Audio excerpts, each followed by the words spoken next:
ब्रह्मचर्य धारण करने वाले कोई बादाम हलवा घी की जरूरत ही नहीं भाई, बिल्कुल सच्ची मानिए। जिन लोगों को ऐसा लगता है कि ब्रह्मचर्य छीण करके हम घी दूध पी करके या मकर और कौन सी भस्म और स्वर्ण भस्म मकर ध्वज और क्या क्या, भाई ये सब उसकी पूर्ति नहीं कर सकते।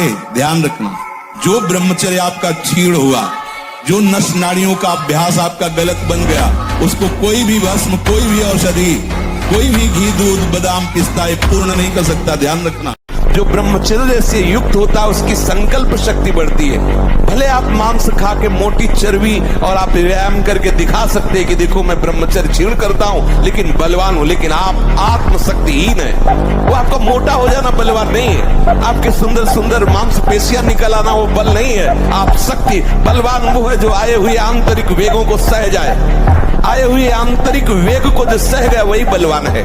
जो ब्रह्मचर्य का जो बालक, युवान बालक 25 वर्ष की अवस्था तक अपने ब्रह्मचर्य को, वीर्य को साध कर रहता है, भारत क्या पूरी दुनिया की ताकत उसके तेज का सामना नहीं कर सकती है।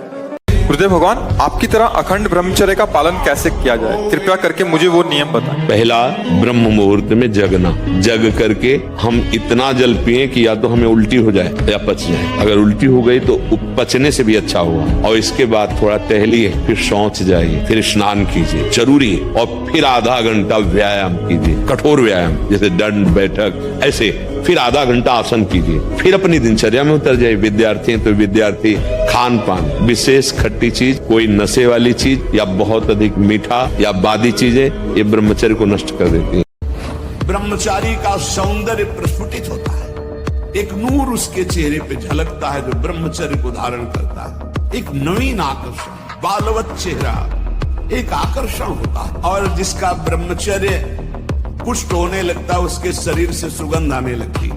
ब्रह्मचारी का एक एक रोम तेज से युक्त होने लगता है, चेहरे पर हर समय प्रफुल्लता, मुस्कान, बिना किसी कारण की प्रसन्नता बनी रहती है।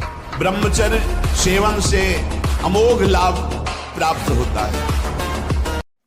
ब्रह्मचर्य अखंड वीर्य धारण करने वाला कोई मनुष्य नहीं हो सकता, वो साक्षात देव हो जाता है। कोई भी ऐसी सिद्धि नहीं जो ब्रह्मचारी को प्राप्त ना हो। इससे बड़ा उत्कृष्ट तप कोई नहीं, सबसे बड़ी तपस्या है। इससे बढ़कर तपस्या तीनों लोकों में कोई भी नहीं पाई गई। सबसे बड़ी तपस्या वीर संचय।